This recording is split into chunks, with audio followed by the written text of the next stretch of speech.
Ada sebagian orang ketika terjadi pergantian bulan, pergantian tahun, pergantian masa, dia bukannya mensyukuri itu sebagai nikmat Allah, tapi malah bertanya-tanya, untuk apa ya Allah buat ini semua? Seolah-olah bosan dengan hidup ini. Maka ini orang seperti ini sebenarnya sedang mengalami sakit. Badannya sehat, tapi pemikiran jiwanya sakit. Karena yang mestinya disyukuri, yang mestinya diisi, berapa banyak orang yang meminta ingin sangat hidup dipanjangkan umurnya, itu diceritakan dalam Al-Quran. Laula akhartani ila ajalin qarib, seandainya engkau tambahkan umurku ya Allah qarib, sebentar, sekejap, sesaat saja, fa asaddaqu, aku masih ingin bersedekah, wa aku minas salihin, aku masih ingin beramal saleh. Bahkan ada yang sudah sampai ke pintu neraka mau minta hidup lagi. Apa kata mereka? Rabbana absarna, mata kami sudah melihat neraka. Wa sami'na, telinga kami sudah mendengar pekikan teriakan orang di neraka. Farji'na, kembalikan lagi kami ingin hidup ke dunia ya Allah. Na'mal salihah, kami ingin beramal soleh. Ini orang diberi hidup berubah pekan, berubah bulan, berubah tahun, malah tidak ada syukurnya sama sekali. Maka satu di antara ayat yang akan kita kaji adalah surat Ali Imran 140. Mohon lindung kepada Allah dengan ucapan ta'awudz. A'udzu billahi minasyaitonir rajim. Firman Allah, "Iyamsaskum qarhun faqad massal qauma qarhun mithluh." Andai yamsaskum qarhun, kamu ditimpa musibah, kamu mengalami kekalahan, kamu mengalami sakit, bencana, kamu mengalami kesulitan hidup. Ingatlah, faqad, sungguh, massal qauma qarhum mithluh, orang-orang sebelum kamu juga dulu mengalami hal yang sama. Dalam hal apa?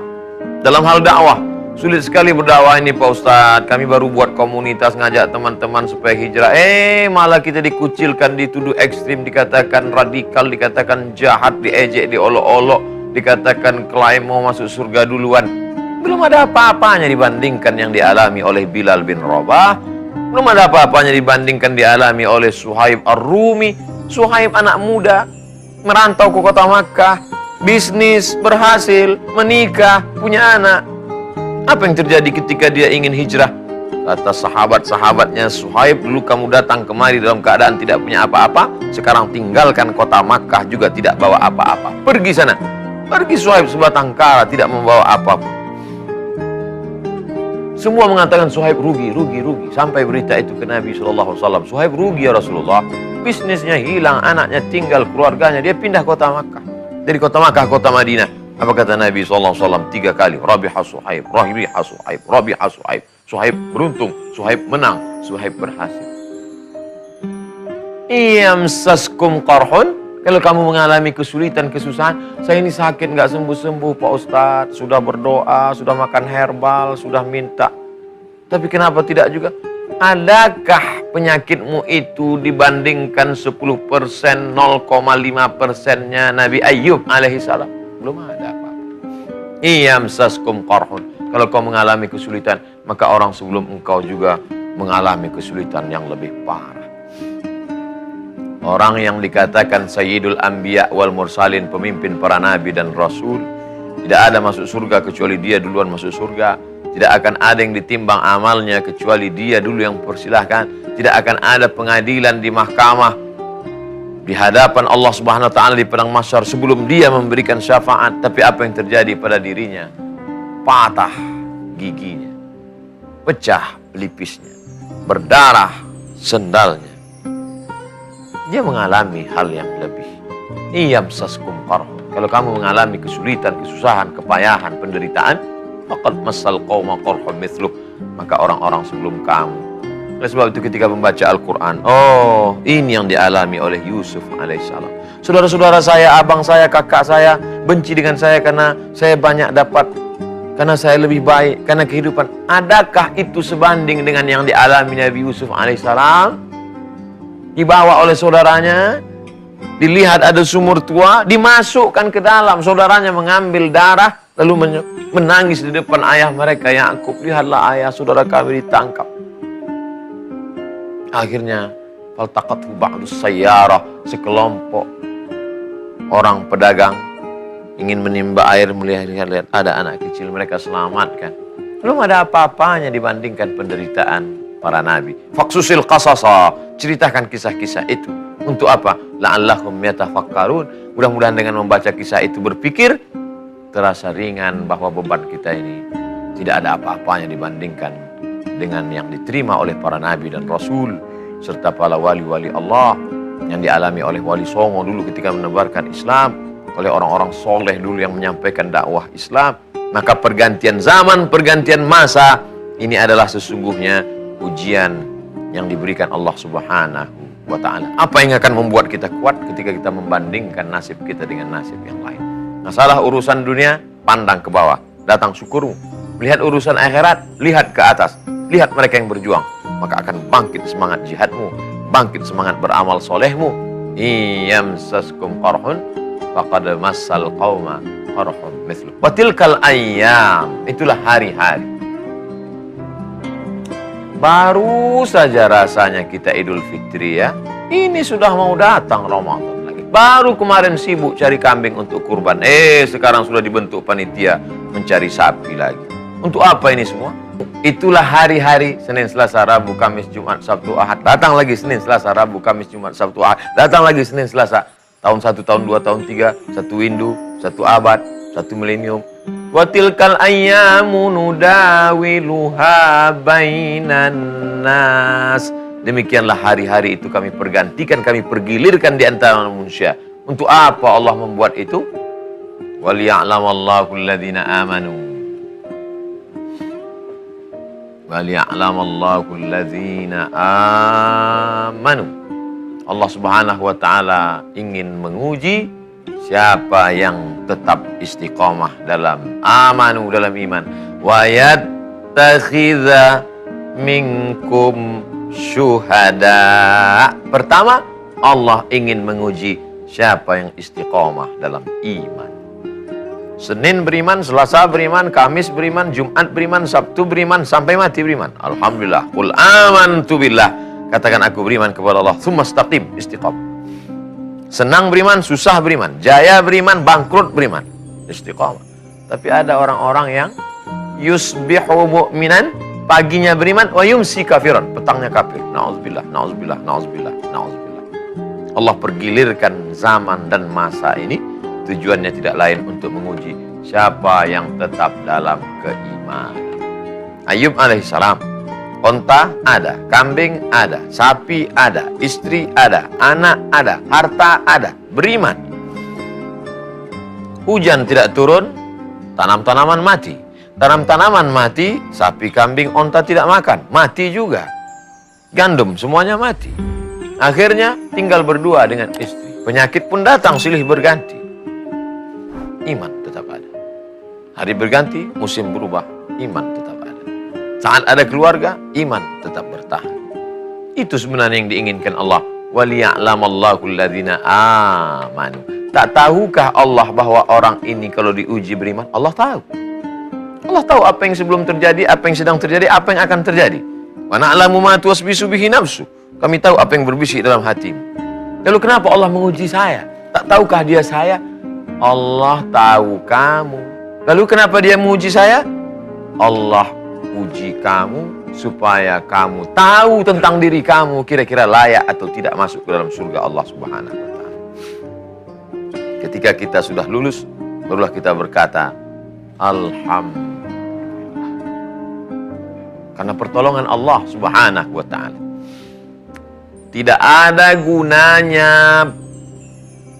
baik di awal berakhir dengan su'ul khatimah. Bahwa di awalnya buruk, jahat, hitam, kelam, masih ada masa depan yang baik. Alaysa subuhu biqarib, di tengah gelapnya malam gulita, yakinlah bahwa masa pagi, subuh, terang, cahaya matahari akan tiba. Iman. Tidak ada guna mati dalam keadaan tidak membawa iman. La in asyrakta, kalau kau persekutukan aku, kata Allah Subhanahu wa taala, la yahbatanna amaluka, maka segala amalmu akan gugur, akan hilang, tak bermakna sama sekali. Ada siapa ucapan itu? Kepada Nabi Muhammad sallallahu alaihi wasallam. La yahbatanna amaluka, ka Muhammad sallallahu alaihi wasallam. Kalau engkau yang kekasih Allah, kalau engkau saja begitu, bagaimana dengan orang-orang yang amat sangat jauh level keimanannya dari Muhammad sallallahu alaihi wasallam. Wa qadimna ila ma 'amilu min 'amalin. Ada orang-orang yang diberikan Allah Subhanahu wa taala, ditunjukkan amalnya di depan matanya. Ini puasa sunatmu, ini kurbanmu, ini anak yatim yang kau sekolahkan, ini lembaga pendidikan yang kau bangun. Tapi apa yang terjadi? Faja'alnaha haba'an mansura. Kami jadikan amalnya itu seperti debu yang dihembus angin. Kenapa? Karena mati tidak membawa iman. Orang-orang yang mati dalam keadaan tidak membawa iman, seleksi pertama adalah iman. Iman inilah yang dipergilirkan zaman berganti, musim berubah. Masih melekatkah iman? Alhamdulillah. Apakah iman itu bisa terlepas? Bisa. Ayun za'ul iman. Wahai Abdullah ibn Umar, kata Ikrimah, seorang tabi'in bertanya kepada sahabat Abdullah bin Abbas. Abdullah bin Abbas pernah mendengar dari Nabi SAW. Ayun za'ul iman. Apakah iman itu bisa copot, bisa tanggal, bisa lepas dari badan? Abdullah bin Abbas menjawab dengan bahasa tubuh. Wasyabbaka baina asabi'ihi. Dia jalin jari jemari. Summanaza'ahu, kemudian dia lepas. Hakadha yunza'ul iman. Beginilah iman lepas dari badan. Hakadha yunza'ul iman. Beginilah iman lepas dari badan. Iman lepas dari badan karena perbuatan. Kapan dia akan kembali lagi ke dalam? Intaba ada. Ketika orang itu bertobat, imannya kembali lagi masuk. Makanya ketika silap dan salah, astagfirullah, masuk. Iman udah agak-agak keluar. Yang dikhawatirkan apa? Malaikat maut datang mencabut nyawa dalam keadaan iman sedang di luar, mati. Husnul khatimah. Makanya selalu kita ucapkan, Allahumma ja'al akhira kalamina inda intihai ajalina. Jadikanlah akhir kalam kami ketika ajal kami sampai, kalimat yang keluar dari mulut kami, la ilaha illallah. Laqinu mautakum, talqinkan orang yang mau sakratul maut. Bisikkan ke telinganya, la ilaha illallah. Wa yattakhidha minkum syuhada. Satu, iman. Dua, syahid. Allah ingin kamu mati syahid. Adakah gunanya syahid kalau tidak ada iman? Tak ada gunanya. Iman tanpa syahid masih bermakna. Syahid tanpa iman tak ada gunanya. Berapa banyak orang mati syahid? Tidak disebut syahid. Tapi kalau sudah dapat iman, dapat syahid, Masya Allah, nyawa keluar dari jasad seperti cubitan di kulit. Tidak merasakan sakratul maut. Tidak merasakan pertanyaan malaikat mungkar nakir. Tidak merasakan hisab. Dan yang keempat, masuk langsung ke dalam surga. Dan mereka tidak dikatakan mati. Mati Hamzah, mati mereka. Wala taqulu liman yuqtalu fi sabilillahi amwat. Jangan kamu katakan mereka mati. Bal ahya, mereka hidup. Walakin la tash'urun. Tapi kamu tak merasakan kehidupan mereka. Syahid, satu orang. Kalau banyak orang, syuhada, makam para syuhada. Apa arti syahid? Artinya syahid. Syahid artinya melihat. Syahid, saya melihat. Kenapa orang mati ini disebut dengan syahid, melihat? Karena dia melihat tempatnya di surga. Sebelum malaikat mencabut nyawanya, malaikat mengepakkan sayapnya. Dikepakkan sayap itu terlihat tempatnya dalam surga. Saat melihat itu dia pun tersenyum. Saat tersenyum itulah ruhnya keluar, dicabut malaikat. Makanya rata-rata yang mati syahid tersenyum. Kenapa? Melihat tempatnya di surga. Syahid maknanya masyhud, disaksikan. Masyhud, disaksikan. Syahid, menyaksikan. Masyhud, disaksikan. Siapa yang menyaksikan mereka? Mereka disaksikan oleh para malaikat. Ketika terjadi perang Uhud, Selesai peristiwa Uhud terjadi, 3.000 pasukan musyrik Makkah mengepung, menghajar pasukan Rasulullah SAW. Kalah. Selesai, pasukan Abu Sufyan dipimpin panglima perang mereka pulang, dicari jenazah. Terdapat satu jenazah, dialah yang disebut dengan Ghasilul Malaikah. Di tengah kering kerontangnya jazirah Arab yang panas pasir, tapi terlihat di sana basah jenazah. Hanzalah. Ya Rasulullah, kenapa jenazahnya basah, menetes air dari rambutnya? Tanya keluarganya. Kenapa tiba-tiba begitu? Ternyata Hanzalah tadi malam pengantin baru. Menjelang pagi datang Rasulullah SAW manggil, Hanzalah, ayo kita perang Uhud. Langsung keluar, tak sempat mandi wajib. Meninggal dia. Dimandikan oleh para malaikat. Kata Nabi, Rasulul Malaikah, dia dimandikan malaikat. Orang mati syahid tidak dimandikan jenazahnya. Maka anak cucu Hanzalah disebut dengan, ya ibna Rasulil Malaikah, wahai engkau yang kakek moyangmu dulu dimandikan oleh para malaikat. Nih Ustaz salah ngomong ini. Gimana ceritanya dia bisa disebut punya anak cucu? Dia kan pengantin baru, langsung perang, tidak sempat mandi wajib. Meninggal. Ternyata dia sempat berhubungan dan jadi anak-anak yang soleh, keturunan orang-orang yang diridhai Allah Subhanahu wa ta'ala. Wala taqulu liman yuqtalu fi sabilillahi amwat. Jangan kau katakan mereka mati, bal ahya, mereka hidup. Walakin la tas'urun. Kamu tak dapat merasakan kehidupan mereka. Dalam ayat lain, 2 ayat diulang Allah SWT. Walakin, jangan kamu katakan mereka mati, bal inda rabbihim yurzaqun. Mereka mendapatkan rezeki yang tak terhingga karunia Allah Subhanahu wa ta'ala. Wallahu la yuhibbuz zalimin. Wallahu la yuhibbuz zalimin. Tahun boleh berganti, musim boleh berubah, tapi jangan pernah menzolimi orang. Hai engkau yang menzolimi pembantumu, supirmu. Hai orang yang menzolimu karyawanmu. Hai orang yang menzolimi orang rendah kaki tangan. Hai orang yang menzolimi orang miskin susah melarat. Ingat, sesungguhnya engkau sedang membuat kegelapan. Ittaquz zulma.